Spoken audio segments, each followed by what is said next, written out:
Olá, meus amigos. Meu nome é Marcelo Pichoro da Silveira, esse aqui é o canal Resenha Forense. E seguindo na leitura da Suma Teológica, mais precisamente da primeira parte, né, a prima pars, chegamos na questão número 3, que é composta de bastantes artigos, né? São 8 teses a serem enfrentadas pelo Santo Tomás de Aquino nessa altura da Suma.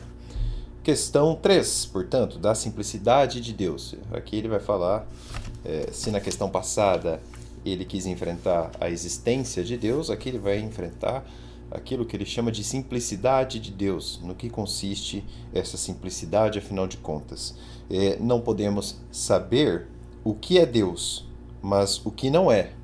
Não podemos considerar como é, mas como não é. Então aqui ele está mostrando uma lógica argumentativa. A gente não pode falar o que é Deus, mas a gente pode falar o que ele não é.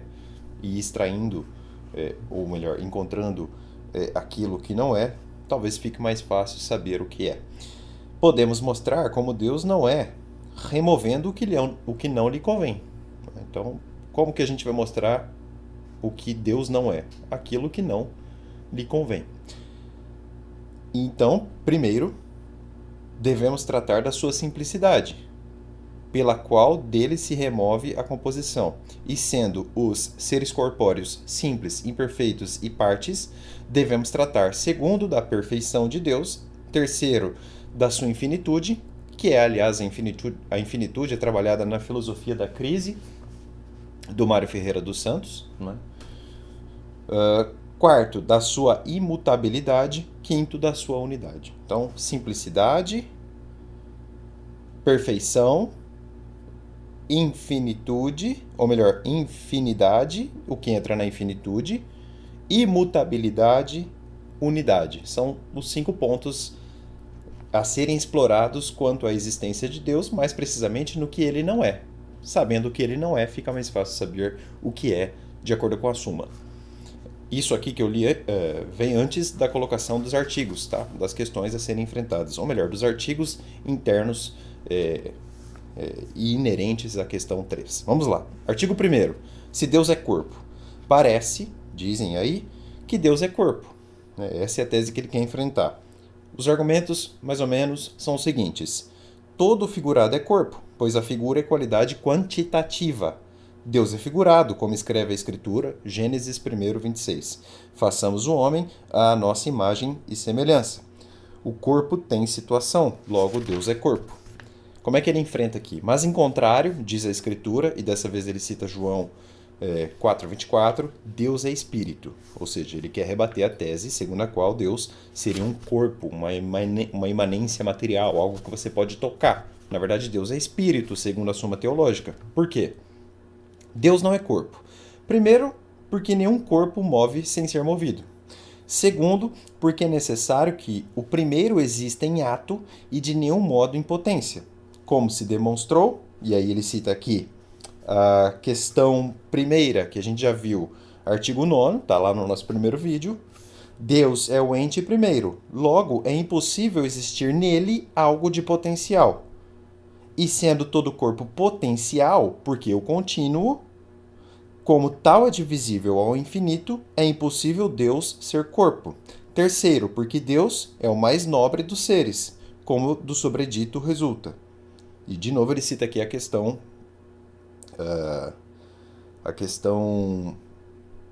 Na verdade, quando ele citou a questão que eu falei atrás, ele não citou a questão 1, artigo 9º, não, desculpe.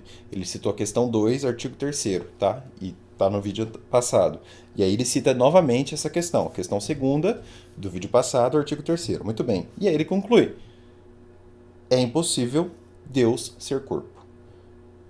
E ele segue: a Sagrada Escritura nos transmite as coisas espirituais e divinas, comparando-as com as corpóreas. Assim, quando atribui a Deus dimensão tríplice, designa-lhe a quantidade virtual, pela comparação com a quantidade corpórea. Com a profundidade, atribui-lhe a virtude de conhecer as coisas ocultas. Com a altitude, a excelência da sua virtude sobre todos os seres. Com a longitude, a duração do seu ser. Com a latitude, o afeto de dileção para com todos.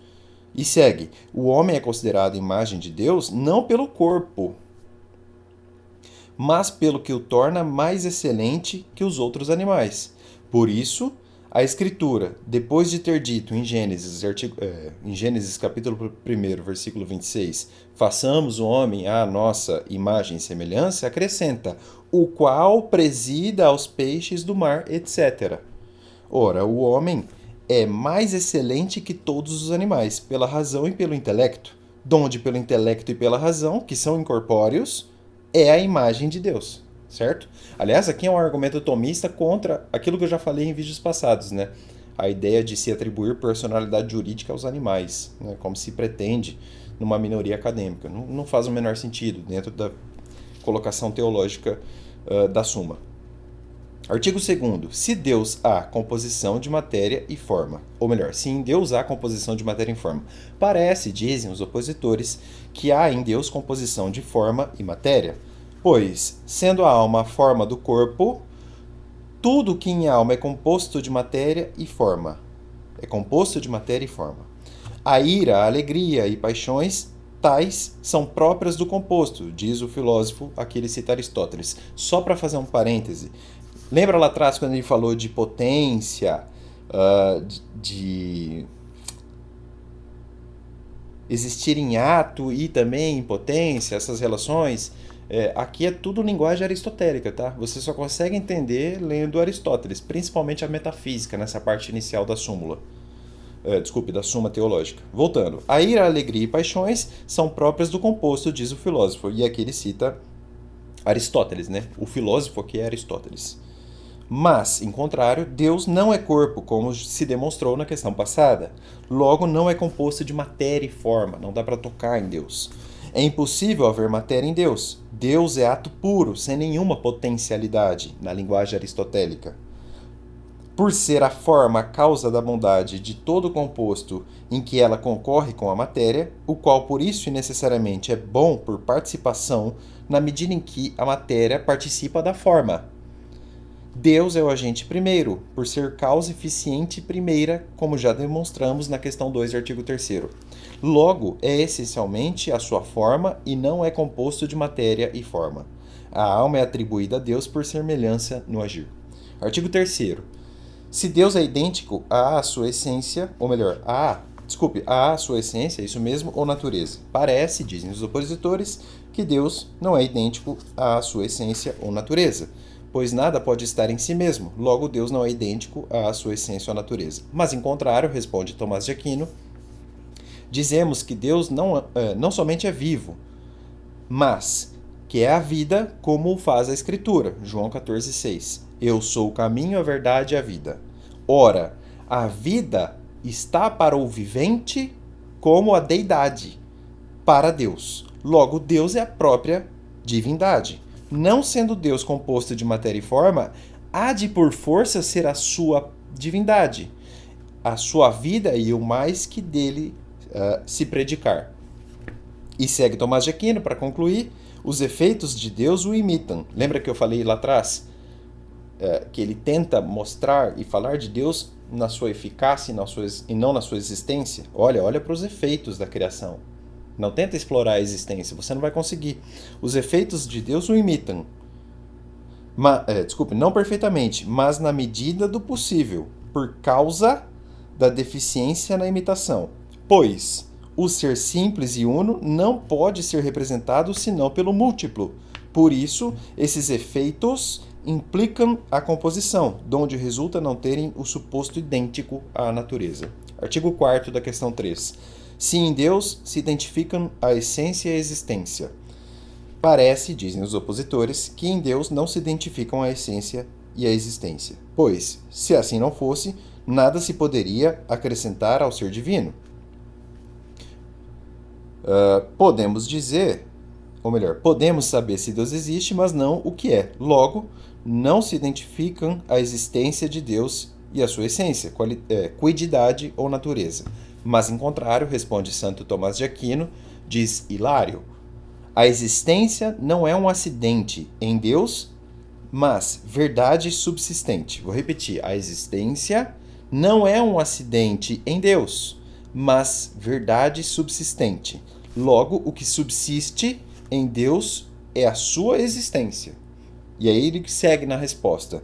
Sendo a existência mesma do ente diferente da sua essência, ele diferencia a existência da essência, é necessário seja essa existência causada por algum ser exterior ou pelos princípios essenciais do referido ente. Ora, é impossível seja ela causada somente pelos princípios essenciais deste, pois nenhum ente de existência causada é suficiente para ser causa da sua própria existência. É impossível que em Deus a existência seja diferente da essência. Deus, nada tendo de potencial, como demonstramos, resulta que a sua essência não difere da sua existência e, portanto, são idênticas. Assim como que tem fogo sem ser fogo é ígneo por participação. Assim também o que existe sem ser a existência existe por participação. Ora, como já estabelecemos lá no artigo 1º dessa questão 3, Deus é a sua essência. Se, portanto, não for a sua existência, será ser por participação e não por essência. Tem que ler devagar, não é? Logo, não será o ser primeiro, o que é absurdo. Por consequência, Deus é a sua existência e não somente a sua essência. Certo? Artigo 5º. Aliás, sobre o artigo 4º, eu vou colocar mais uma vez um vídeo daquele canal Brasileirinhos que faz uma relação disso aqui. Eu não sei se eles caçaram isso na Suma Teológica, mas dá para fazer o paralelo. Eles mostram um argumento lógico e racional e, portanto, tomista, não é? Inerente à fé também, é claro. Eles fazem um paralelo interessante com o funcionamento do computador. Né? Os engenheiros tiveram de desenvolver um sistema de boost, não é? Para ligar o sistema binário do computador externo ao próprio sistema binário. Ele não consegue se ligar e se desligar sozinho. É como se você tentasse se levantar puxando os próprios cadarços. Entra aqui. Eu vou deixar na descrição do vídeo e vou escrever algumas coisas sobre isso. Por favor, leia e acesse o vídeo na altura que eu indicar. Se quiser, veja o vídeo inteiro. Artigo 5º. Se Deus pertence a algum gênero. Parece, dizem os opositores, que Deus pertence a algum gênero. Ora, Deus é a medida de todas as substâncias, como diz o comentador, e aqui é Aristóteles. Logo, Deus pertence ao gênero da substância. Mas, em contrário, o gênero é racionalmente anterior ao seu conteúdo. Ora, nada é anterior a Deus, nem material nem racionalmente. Logo, não pertence a nenhum gênero. E ele segue.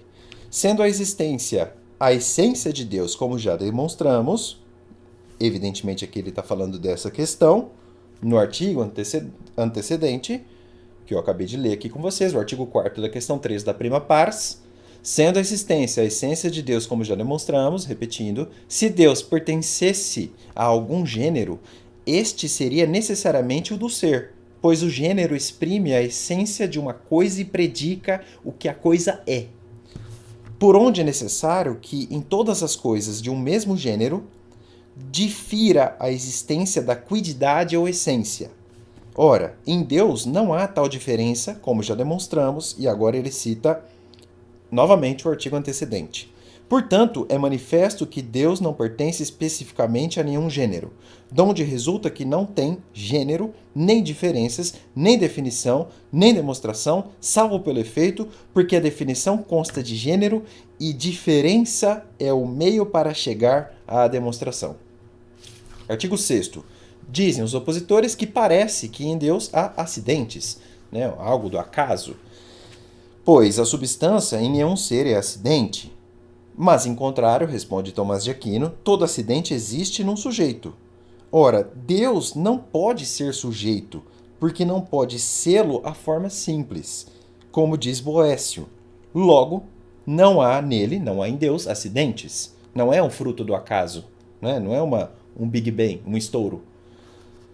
Tudo o que existe por si mesmo é anterior ao que tem existência acidental, donde, sendo Deus o ser absolutamente primeiro, nada pode ter de acidental, nem mesmo os acidentes próprios, como o de risível no homem, podem nele existir, porque todos os acidentes são causados pelos princípios do sujeito, E em Deus, causa primeira, nada pode ser causado.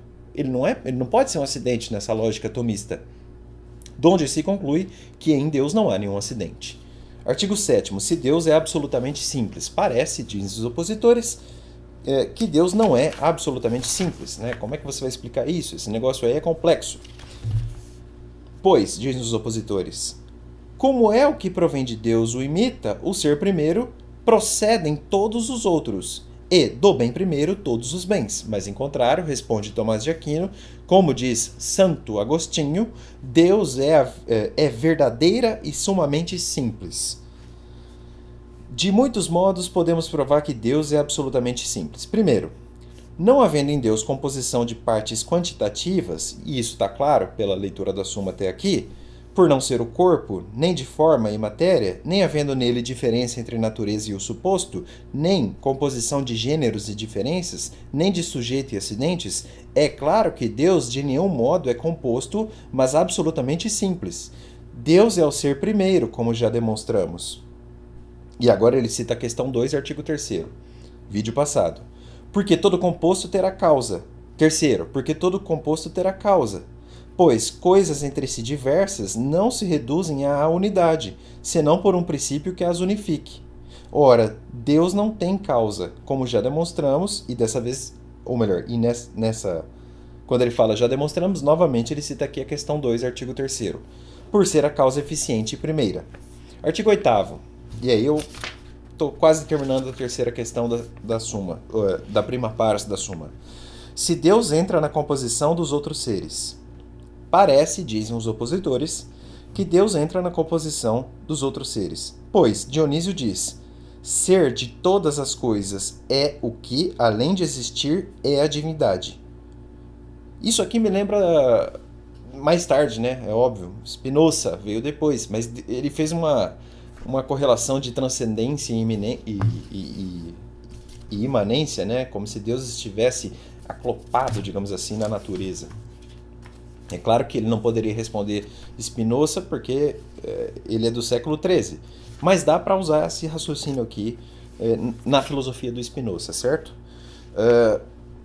Eu me perdi aqui, deixa eu só encontrar de novo.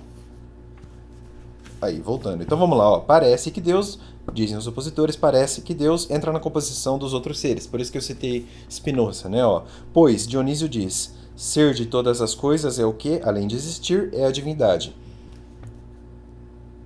Demais. E aí ele cita Santo Agostinho, ele discorda do Agostinho aqui, tá? Deus é forma, como diz Agostinho. O verbo de Deus, que é Deus, é forma não informada. Logo, Deus é parte dos seres compostos.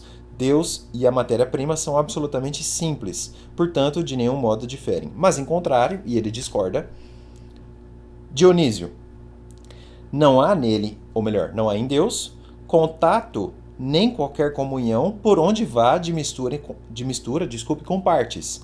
E também, a causa primeira governa todas as coisas sem misturar-se a elas. De nenhum modo é possível que Deus entre na composição de qualquer ser, nem como princípio formal, nem como material.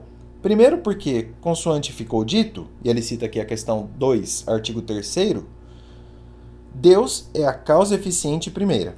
Ora, a causa eficiente não coincide numericamente com a forma de seu efeito, mas só especificamente, assim um homem gera outro. Segundo, sendo Deus a causa eficiente primeira, ele é próprio, primária e essencialmente o agir. Logo, Deus não pode fazer parte de nenhum composto. Terceiro, porque nenhuma parte do composto pode ser absolutamente a primeira entre os seres, nem, portanto, a matéria e a forma que são as partes primeiras dos compostos, pois aquela é potencial e a potência é em si mesma posterior ao ato, como do sobredito resulta. E quando ele fala como do sobredito resulta, ele quer falar aqui o artigo 1º dessa questão. Ora, já demonstramos que Deus é o ser absolutamente primeiro. Agora ele cita a questão 2, artigo 3º. Segundo o filósofo, ou seja, segundo Aristóteles, lá na Metafísica, a palavra diverso se emprega em sentido absoluto, ao passo que todo ser diferente de outro difere por alguma coisa.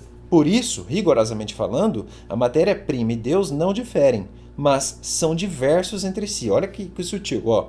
Rigorosamente falando, a matéria-prima e Deus não diferem, mas são diversos entre si, donde não se segue que sejam idênticos. Ele faz uma clara distinção entre a matéria-prima, digamos assim, a criação e o Criador. Encerro aqui o comentário, ou melhor, a leitura com vocês da questão 3 da prima pars da Suma Teológica. Eu volto com a quarta questão da Suma, da prima pars, para falar do que ele chamou aqui de da perfeição de Deus. Até mais, pessoal.